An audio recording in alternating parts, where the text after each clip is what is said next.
నమస్తే. TVL astrology topic ఛానల్కి స్వాగతం. నా పేరు Vijayalakshmi, Vedic and KP astrologer.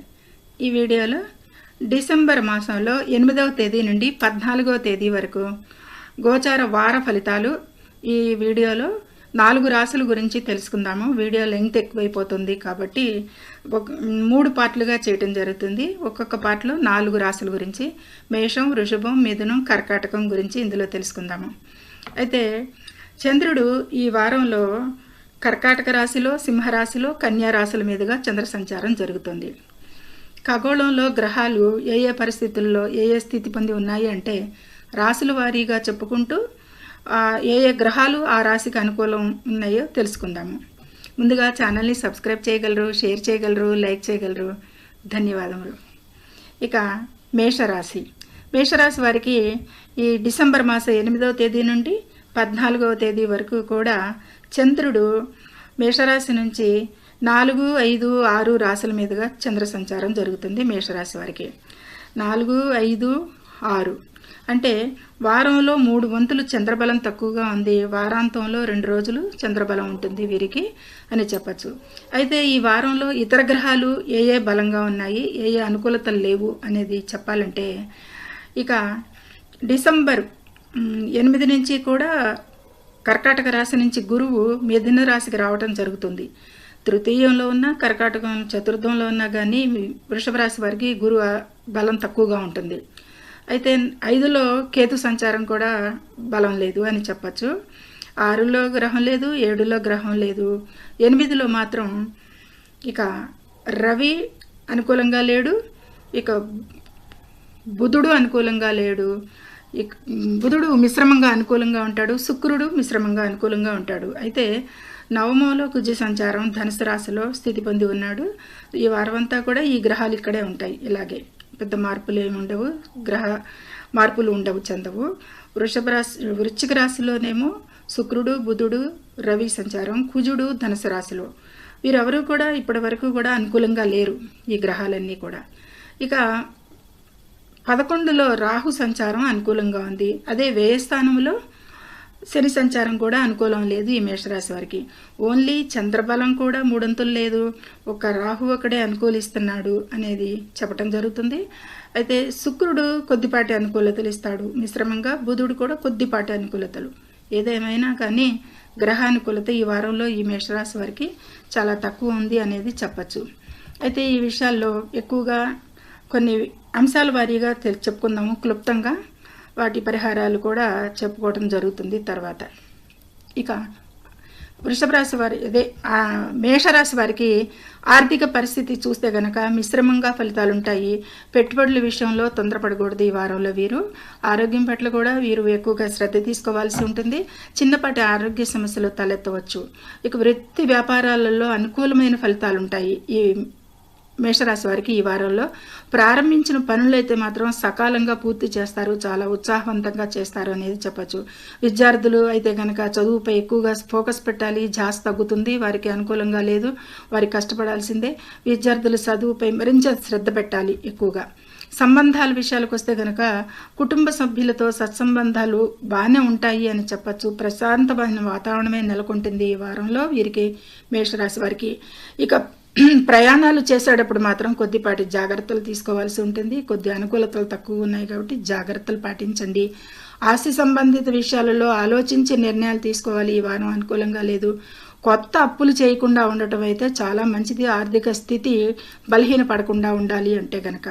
ఇక వాహనాలు నడిపేటప్పుడు జాగ్రత్తగా, ప్రయాణాల్లో అప్రమత్తంగా ఉండాలి. ప్రమాదాలు పొంచి ఉన్నాయి ఈ మేషరాశి వారికి. ఈ వారం చాలా జాగ్రత్తగా ఉండండి. ఇది మేషరాశి వారికి మిశ్రమ ఫలితాలే గోచరిస్తున్నాయి. ఇక వృషభ రాశి. ఈ వృషభ రాశిని అనుసరించి చంద్రుడు 3, 4, 5 రాశుల మీదుగా చంద్ర సంచారం ఉంటుంది. 3, 4, 5లో ఉన్నప్పుడు ఈ వృషభ రాశి వారికి వారం ప్రారంభంలో చంద్రబలం ఉంటుంది, మిగతా రోజులన్నీ కూడా చంద్రబలం ఉండదు. ఇక ఈ వృషభ రాశిని అనుసరించి ఖగోళంలో ఇతర గ్రహాలు ఏ ఏ గ్రహాలు అనుకూలం ప్రతికూలం అంటే కనుక ఇక ద్వితీయంలో గురు సంచారం అనుకూలంగా ఉంటుంది. ఆర్థిక స్థానంలో స్థితి పొంది ఉన్నాడు కాబట్టి మిశ్రమంగా ఉంటుంది ఈయనది. ఇక చతుర్థంలో కేతు అనుకూలంగా లేడు. ఇక వృశ్చిక రాశిలో సప్తమ భావంలో మూడు గ్రహాలు కూడా అనుకూలం లేదు. శుక్రుడు, రవి, బుధ కూడా. ఇక అష్టమంలో కుజుడు కూడా అనుకూలం కాదు అనేది చెప్పచ్చు. ఇక దశమంలో రాహు కూడా అంత అనుకూలతలు ఇవ్వడు, కొద్దిగా ఇబ్బందులే ఉంటాయి ఈ ఉద్యోగానికి దశమ స్థానానికి సంబంధించి. ఇక 11లో శని మాత్రం చాలా అనుకూలిస్తాడు వీరికి లాభస్థానంలో ఉండి. ఈ ఒక్క గ్రహ బలము, ఈ ఆధారము, చంద్రబలము స్టార్టింగ్లోనూ కూడా ఆధారాలతో ఉన్నాయి. రాశిలో లాభస్థానంలో శని సంచారం, శని ఈ వృషభ రాశి వారికి మిత్రుడే, అనుకూలుడే కాబట్టి ఒక గ్రహం వాటికి ప్రత్యేక దృష్టిలు ఉంటాయి. 3వ దృష్టి, 7వ దృష్టి, 10వ దృష్టి కూడా ప్రత్యేక దృష్టిలతో సంసప్తభావమే కాకుండా 3, 10 కూడా ఆయా రాశుల మీద ఉన్నప్పుడు కూడా శని సంచారం ఆ గ్రహాలను, ఆ స్థానాలని ప్రభావితం చేసి మంచి ఫలితాలే ఉంటాయి ఈ వృషభ రాశి వారికి అనేది అంచనా. అయితే చూద్దాం ఫలితాల్లోకి వెళ్తే కనుక. ఇక ఆర్థిక పరిస్థితి చూస్తే కనుక ఆర్థికంగా మంచి లాభాలే పొందుతారు. అనుకోని ధనలాభాలు కలిగే అవకాశం ఉంది. ఎందుకంటే అష్టమాధిపతి ద్వితీయంలో ఉన్నాడు. ఆకస్మిక లాభాలకి అనుకూలంగా రావచ్చు. అంటే అనుకోని లాభాలు కూడా వీరికి ఈ వారంలో కలిగే ప్రాప్తింపవచ్చు అనేది చెప్పవచ్చు. ఇక ఆరోగ్యం అయితే మెరుగుపడుతుంది. దీర్ఘకాలిక సమస్యల నుండి ఉపశమనం కూడా లభిస్తుంది అనేది చెప్పచ్చు. ఉద్యోగస్తులకి ప్రమోషన్లు, ఇంక్రిమెంట్లు, ఆదాయం పెరిగేది సూచనలు ఉంటాయి. వ్యాపారాలు అయితే ఈ వృషభ రాశి వారికి లాభసాటిగానే కనిపిస్తున్నాయి. విద్యార్థులకి ఇది అనుకూలమైన వారం. పోటీ పరీక్షల్లో కూడా గట్టి విజయాలు సాధిస్తారు అనేది చెప్పచ్చు వృషభ రాశి వారికి. కుటుంబంలో సంతోషకరమైన వాతావరణం ఉంటుంది. ఇక వీరికి ఈ వారంలో కొద్దిపాటి బంధువుల తడి తగులుతుంది. బంధువుల రాకపోకలు అనేది ఉంటాయి అనేది చెప్పడం జరుగుతుంది. ఇక ప్రయాణాలు అయితే ముఖ్యంగా విజయవంతం అవుతాయి, అనుకూలంగా ఉంటాయి, ప్రయాణాలు చేయొచ్చు చక్కగా అనేది సూచిస్తుంది. కొత్త ఆస్తులు కొనుగోలు చేసే అవకాశం ఈ వృషభ రాశి వారికి ఈ గోచారంలో అనుకూలంగా ఉంది. కొత్త అప్పులు తీరుస్తారు. వీరు చేసిన గతంలో ఉన్న అప్పులు తీర్చే ఆర్థిక స్తోమత కూడా ఈ వారంలో వీరికి కలుగుతుంది. రుణాలు తీరుస్తారు, చెల్లింపులు ఉంటాయి. ఇక కొత్త ఆస్తులు కొనుగోలు చేసే అవకాశం కూడా ఉంటుందన్నమాట. ఇక ఈ విధమైన మిశ్రమ ఫలితాల కంటే కూడా కొద్ది మెరుగైన ఫలితాలే ఈ వారంలో వృషభ రాశి వారికి ఉన్నాయి. కాబట్టి ఏ విషయాల్లో అనుకూలతలు లేవో వాటికి ప్రత్యేక జాగ్రత్తలు తీసుకుంటూ సాధారణంగా అప్రమత్తంగా ఉండటం మంచిది ఈ వారంలో వీరు. అంతకన్నా పెద్ద మించి ప్రమాదాలు ఏమీ లేవు. వీరికి అశుభ ఫలితాలు పెద్దగా చెప్పుకోదగ్గవి లేవు ఈ వారంలో ఈ వృషభ రాశి వారికి. ఇక తదనంతరం మిథున రాశి. ఈ మిథున రాశిని అనుసరించి 2, 3, 4 గ్రహ స్థానాల మీదుగా చంద్ర సంచారం మిథున రాశి వారికి ఉంటుంది. ఇక 2లో చంద్ర సంచారం అనుకూలం కాదు. వారం ప్రారంభంతోనే 3లో వారం మధ్యలో 2.5 దినాలు అనుకూలం అని చెప్పచ్చు. మరి వారం చివరిలో కూడా చంద్రబలం లేదు. మొత్తానికి వెరసి చంద్రబలం కొద్దిపాటే ఉన్నది అని చెప్పచ్చు.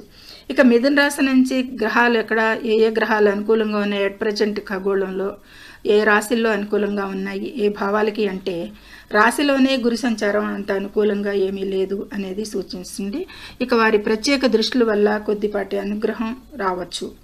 ఇక తృతీయంలో కేతు సంచారం అనుకూలిస్తున్నాడు. ఇక తృతీయంలో కేతు సంచారం అయితే మిథున రాశికి 6వ స్థానంలో రవి అనుకూలిస్తున్నాడు.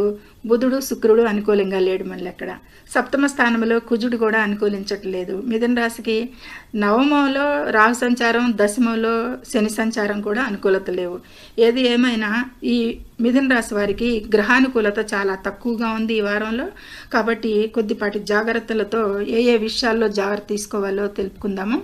ముఖ్యంగా ఆర్థిక పరిస్థితి అయితే ఆ విషయంలో ఖర్చులు బాగా పెరిగే అవకాశం ఉంది. కాబట్టి ఆర్థిక విషయాలలో ఎక్కువగా ఆచితూచి వ్యవహరించాలి ఈ వారంలో వీరు. లేదంటే అనవసర ఆర్థిక ఇబ్బందులకి అవకాశం ఉంది. కాబట్టి ఆరోగ్యం అయితే ఈ వారంలో వీరికి సర్వసాధారణంగానే ఉంటుంది. కాకపోతే కొద్ది చిన్నపాటి మానసిక ఒత్తిడి, అనారోగ్యం కంటే కూడా ఎక్కువగా మానసిక ఒత్తిడి ఎక్కువగా ఉండొచ్చు అనేది సూచించటం. ఇక ఉద్యోగంలో కొన్ని ఇబ్బందులైతే ఎదురవుతాయి. అని చెప్పచ్చు.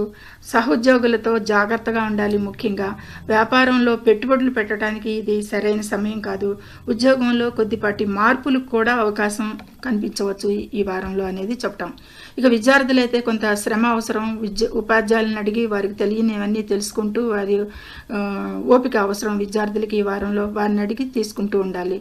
కుటుంబ సంబంధాలలో కూడా చిన్నపాటి వివాదాలు ఈ మిథున రాశి వారికి కలగవచ్చు. ఓపిక పట్టాలి. ఇక కుటుంబ సభ్యుల విషయాల్లో కూడా వీరు ఈ విషయంలో జాగ్రత్తగా ఉండాలి. ఇక ప్రయాణాలు అయితే అనుకూలించట్లేదు ఈ మిథున రాశి వారికి. ఈ వారంలో వాయిదా వేసుకోవచ్చు స్ట్రైట్ అవే. వివాదాలు, ఆస్తి వివాదాలు వాటికి కూడా కొద్దిపాటి సూచనలు కనిపిస్తున్నాయి, పడచూపుతున్నాయి. అప్పుల విషయంలో ముఖ్యంగా జాగ్రత్త వహించండి. అప్పుల బాధ, రుణ బాధ ఉంటుంది ఈ మిథున రాశి వారికి ఈ వారంలో. ఇక తొందరపాటు నిర్ణయాల కారణంగా ఏం చేస్తారంటే ప్రమాదాలకు గురవుతారు వీరి తొందరపాటు నిర్ణయాలు. కాబట్టి ఆలోచించి వ్యవహరించండి. పెట్టుబడుల విషయాల్లో కానీ ఇతరత్ర ఆర్థిక విషయాల్లో కానీ ఏదైనా సరే నిర్ణయాలు తీసుకునేటప్పుడు మంచిగా 1-2 సార్లు ఆలోచించండి. ఈ విధమైన అననుకూలతలకి ఉంటాయి ఈ మిథున రాశి వారు. చాలా జాగ్రత్తగా ఈ వారంలో ప్లాన్ చేసుకోవాలి. కర్కాటక రాశి. ఈ కర్కాటక రాశిని అనుసరించి చంద్రుడు రాశి నుంచి 1, 2, 3 స్థానాల మీదుగా చంద్ర సంచారం ఉంటుంది. అయితే ఈ కర్కాటక రాశి వారికి ఈ రాశిలోనే చంద్ర సంచారం అదృష్టకరంగా మొదలవుతుంది. కొద్దిపాటి అనుకూలతలే మొదలవుతాయి. ఇక 1, 2, 3 స్థానాల మీదుగా అంటే మేజర్గా చంద్రబలం ఎక్కువగా ఉంటుంది. ఒక వంతు మాత్రమే మధ్యస్థంలో వారం మధ్యలో కొద్దిపాటి 2.5 రోజులు తక్కువగా ఉంటుంది ప్రభావాలు అని చెప్పచ్చు. ఇక ఇతర గ్రహాలు ఖగోళంలో ఏ గ్రహాలు అనుకూలిస్తున్నాయి ఈ కర్కాటక రాశి వారికి అంటే ద్వితీయంలో కేతు అనుకూలంగా లేదు. ఇక కర్కాటక రాశిని అనుసరించి 5లో రవి అనుకూలం కాదు, బుధుడు మిశ్రమంగా ఉంటాడు, శుక్రుడు మాత్రం అనుకూలిస్తాడు. ఇక 6లో కుజుడు అనుకూలిస్తున్నాడు అని చెప్పచ్చు ఈ కర్కాటక రాశి వారికి. ఇక అష్టమంలో రాహు సంచారం అనుకూలం లేదు అనేది కొన్ని ఇబ్బందులు, ఆరోగ్య సమస్యలు ఎదురవచ్చు. ఇక నవమంలో శని సంచారం అనుకూలం కాదు అనేది సూచిస్తుంది.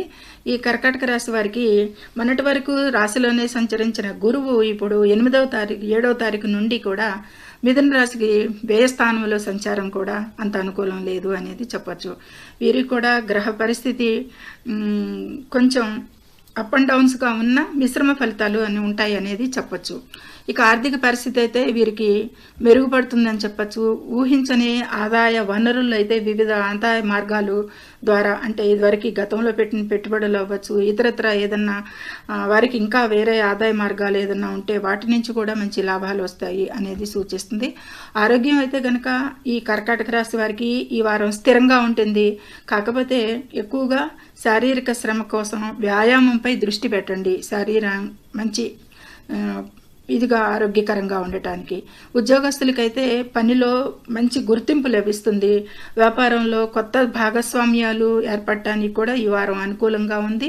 ఈ విషయాలకి వ్యాపారస్తులకు కూడా బాగానే ఉందని చెప్పచ్చు. విద్యార్థులకు కూడా అనుకూలమైన సమయం ఈ వారం బాగానే ఉంది. కర్కాటక రాశి విద్యార్థులకి విదేశీ విద్యకు సంబంధించిన అవకాశాలు అయితే ఈ వారంలో అందిపుచ్చుకునే అవకాశాలు వస్తాయి. ఈ విద్యార్థులకి ఎవరైతే ఎదురు చూస్తున్నారో విదేశీ సంబంధిత విద్య చదవాలి, దూర ప్రాంత విద్య చదవాలి అనుకునే వారికి అనుకూలతలు వస్తాయి. ఇక కుటుంబ జీవితం అయితే ఈ కర్కాటక రాశి వారికి ఆనందంగా ఉంటుంది. రాశిలోనే చంద్ర సంచారం మొదలైంది. ఆనందంగా, ఉత్సాహంగా, ఉల్లాహంగా ఉంటారు. జీవిత భాగస్వామితో కూడా మంచి అనుబంధం ఉంటుంది ఈ వారంలో వీరికి అనేది చెప్పచ్చు. ఇక దూర ప్రయాణాలు అయితే కనుక వీరికి లాభదాయకంగా ఉంటాయి. వ్యయస్థానంలో గురు సంచారం ఆధ్యాత్మిక తీర్థయాత్రలకు కానీ, మతయాత్రలకు కానీ, మతపరమైన కార్యక్రమాల్లో పాల్గొనటానికి కానీ ఈ విధమైన లాభదాయకమైన ప్రయాణాలే ఉంటాయి అనేది సూచిస్తుంది. ఆస్తి లావాదేవీలు ఏవైనా ఉంటే కనుక అవి ఈ వారంలో కూడా వీరికి అనుకూలమే కాబట్టి ఆ వ్యవహారాలు చూసుకోవచ్చు. ఇక ప్రమాదాల విషయంలో అయితే మాత్రం కొద్దిపాటి జాగ్రత్తలు అవసరం అనేది సూచించడం జరుగుతుంది. ఈ వారంలో కర్కాటక రాశి వారికి ప్రమాదాల గురించి మాత్రం తగు జాగ్రత్త తీసుకోవాలి. ఈ విధమైన అనుకూలతలే ఎక్కువగా ఉన్నాయి, ప్రతికూలతలు తక్కువగా ఉన్నాయి. కాబట్టి ఈ కొద్దిపాటి ఆరోగ్య విషయంలోనూ ఈ ప్రమాదాల విషయంలో కూడా కొద్దిపాటి జాగ్రత్తలు తీసుకోవాలి. మిగతా అంతా కర్కాటక రాశి వారికి బాగుంది అనేది చెప్పవచ్చు. ఇది ఈ ఈ దీంట్లో 4 రాశుల గురించి చెప్పుకోవటం జరిగింది. ఇక మేషరాశి వారు ఈ వారంలో ఆంజనేయ ఆరాధన, సుబ్రహ్మణ్య ఆరాధన, వృషభ రాశి వారు లక్ష్మీదేవి ఆరాధన, మిథున రాశి వారు విష్ణు సహస్రనామాల పఠనం, ఇక కర్కాటక రాశి వారు కూడా చంద్రునికి రాశ్యాధిపతిని ఇంకా బలోపేతం చేసుకోవటానికి చంద్రునికి ఆర్ఘ్యం సమర్పించటం, లేదా చంద్రుని మంత్రాలు, బీజ మంత్రాలు పఠించటం, లేదా పాలు ఇవి దానం చేయటం, తెల్లని వస్త్రాలు ధరించటం, ఇలాంటివన్నిటి కూడా ప్రతికూల ఫలితాలు తగ్గుతాయి అనేది చెప్పచ్చు. ఇవి సర్వసాధారణ పరిహారాలు మాత్రమే. పరిహారాలు అంటే మొన్నొకరు నాకు ఫోన్ చేసి పరిహారాలు అంటే అవేనా, మీరు అవే చెబుతున్నారు, పరిహారాలు అంటే మీకేమన్నా తెలుసా అని అడిగారు. ఇవి గోచార అంచనాలు మాత్రమే. జన్మ జాతకం నుండి చూసి పరిశీలించి చెప్పేవి. వారికి ఏ పరిహారాలు వ్యవహార రీతిలో చెప్పాలి అనేది జన్మ జాతకాన్ని క్షుణ్ణంగా చూడాల్సి ఉంటుంది. ఇది అవగాహన మాత్రమే. ఇదే విధంగా ఈ గ్రహ అనుకూలతలు, ప్రభావాలు జన్మ జాతకంలో కూడా అదే పరిస్థితులు, అదే దశలు, అంతర్దశలు జరుగుతుంటే అప్పుడు మాత్రమే ఈ ఫలితాలు 100కి 100 ఉంటాయి అనేది చెప్పచ్చు. లేదంటే ఇవి గోచార అంచనాలు మాత్రమే. 30% వరకే వర్కౌట్ అవుతాయి అని చెప్పడం జరుగుతుంది. జన్మ జాతకం నుంచి నిశ్చితంగా చూసినా ఇంకా పూర్తి వివరాలు తెలుస్తాయి. ఇది ప్రేక్షకులు ఈ చిన్న మార్పుని గమనించగలరు. మళ్ళీ కూడా వీరి ధ్యాస వేరే విధాల మీదకి పోకుండా ఈ కామెంట్స్ మంచిగా మీకు అర్థమైందని, అర్థం కాకపోతే అర్థం కాలేదని చేయండి దయచేసి. వేరే విధంగా మాత్రం కామెంట్లు పెట్టకండి దయచేసి. సర్వే జనం సుఖినో భవంతు. నచ్చితే లైక్ చేయండి, షేర్ చేయండి, సబ్స్క్రైబ్ చేయండి. ధన్యవాదములు.